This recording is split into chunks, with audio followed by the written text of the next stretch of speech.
Okay, back with you on the Bronx Buzz. I am really excited about this segment, mostly because the guest is a longtime friend of mine, but also he's one of, I think, the most talented and versatile artists and writers in the borough of the Bronx. So, my good friend Alex Simmons, nice to have you with us. Hey, Gary, so good to see you again. Always a pleasure, frankly. They don't know, but we just caught up about our families. But that's not what we're here to talk about. Alex, But we can if you want to. I mean, people would relate. I mean, listen, our kids went to school together. yeah. That's what their relationship is. But what I'm really excited about, you just won an award. If I say Black Panther, people will know what that means. The Tales of Wakanda. You're going to hold up something here. Yes. Tell me about There we go.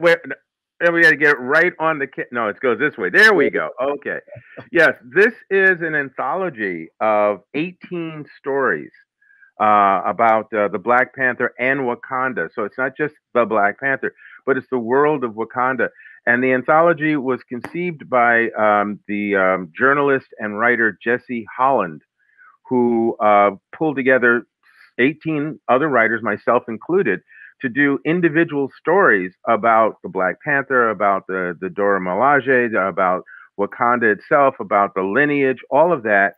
And it's just a wonderful, wonderful collection of this. And this just came out, the book just came out, I believe it was March of this year.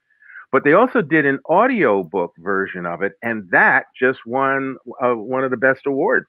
So we are all quite excited. And it's a funny thing too is one of the other writers on this is Nikki Giovanni. That's a name that may ring a bell with a few folks out there. But you should say who she is.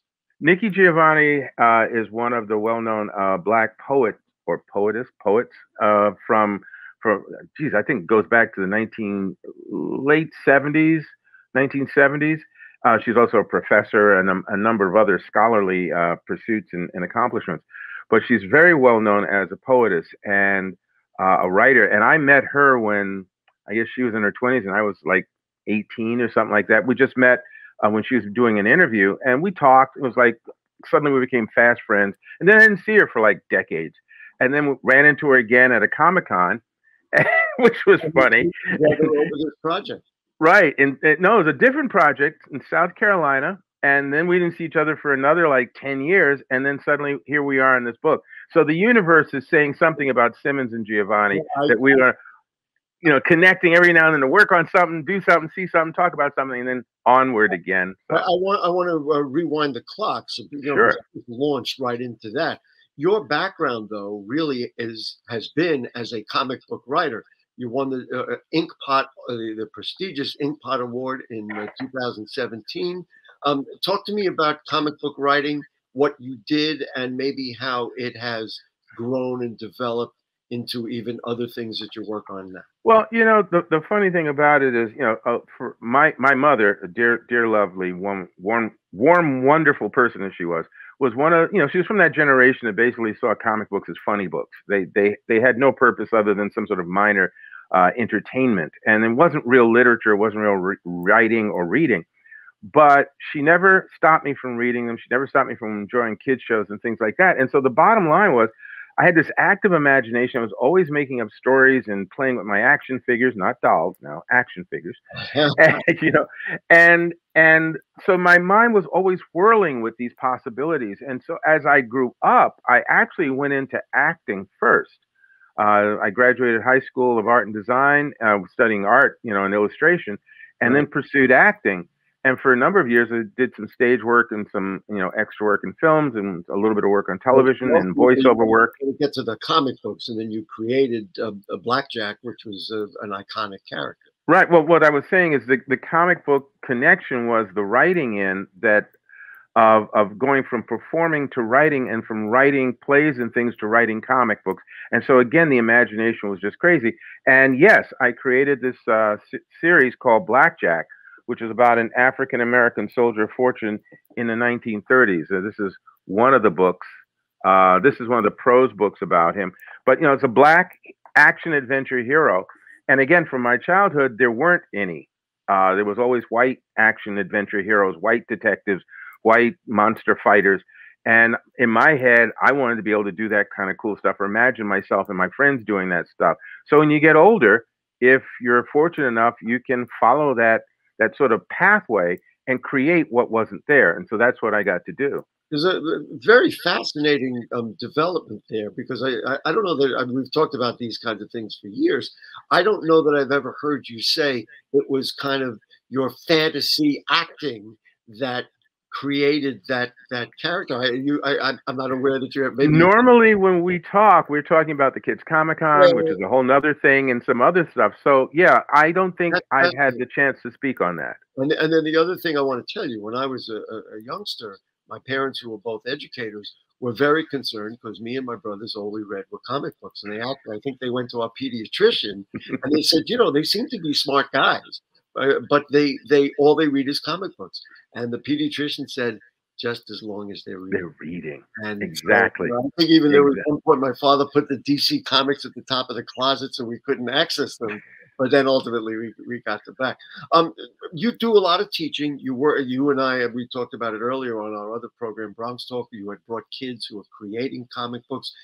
What's it been like being with kids now through the pandemic? I'm thinking that the fantasy, that their ideas, because they've been cooped up and they've been wearing masks, now they're thinking about other things, or I don't know. What do you find in their heads that expresses itself in the comic book work? This has been interesting, and I'll just try and be very succinct about this. As far as Kids Comic Con, we did a couple of virtual comic conventions because, yes, the kids are all cooped up and didn't have a lot to look forward to, and this was one outlet. So we did a live puppeteers and artists doing demonstrations, streaming from their homes, and also we had recorded segments of similar things, and that was like a what we called a Saturday morning special, and we did it that way. I was at the same time I was going virtually into some after school programs and doing the work that way as well. And a KCC Kids Comic Con received an award and a grant this past year. We got it in the fall of 2020, and we were working on it in 2021, where we were using comics again through the virtual computers and situations.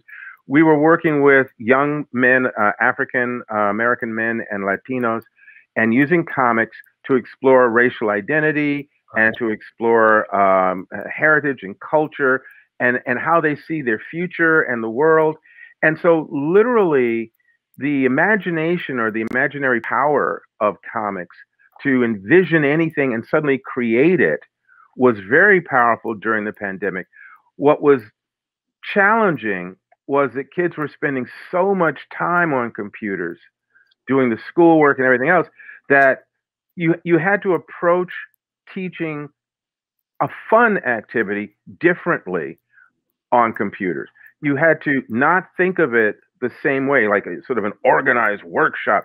You had to give them play time. You had to give them breathing time, because really it's like, how many hours do you want to stay glued to the screen? Right. And I will say, I mean, what I knew there was going to be a catch in there, and I fully understand it. What I was going to say, and the way I started it, it seems to me, if you can get them to focus on these things, this is the best thing, because they can play out their fantasies, they can color and draw and become a superhero. Exactly. Solve the pandemic. Wouldn't that be nice? Well, again, the imagination, what is, and then what if. And literally, once you give them what if and get out of their way or encourage them, they go off into some remarkable things, which we don't have time to go into. But during some of the workshops, there were some remarkable, wonderful revelations or creations that some of the kids came up with, including a festival we had April 30th. We had Kids Comic Con Africon. So we had kids online from the United States as well as from Africa, listening to African comic book artists talk about their process and their pursuits and showing their work. And the kids were blown away. And one turning point for a group of kids was there was a translator for one of the artists, because he did not speak English. And the kids were going, why is that lady talking about her artwork when we're seeing this man's artwork? And we had to explain that she's translating for him. And the kids went, translating? I said, yes.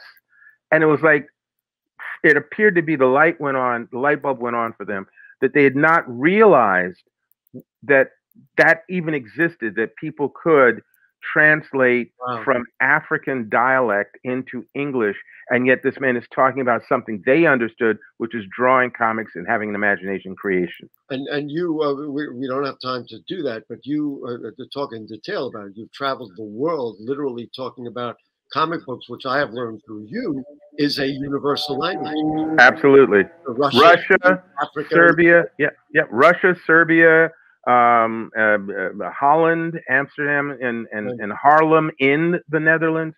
I've been to a number of locations, India, and yes, it is a universal language because we are all human beings. Well, wouldn't it be nice to find things like this that continue to bind us? So what's next? Let's see. You say you never stop. You got anything on the list now that we need to know about? Well, I'm right now. I'm working with a group of students out of the New York Film Academy, where I'm teaching screenwriting. I have a property that's sitting in Hollywood. It's been optioned, and I'm waiting for someone to sign on the dotted line where we have our fingers crossed. So I'm hoping that will become a reality. And once it does, I will be happy to come back and tell you about it.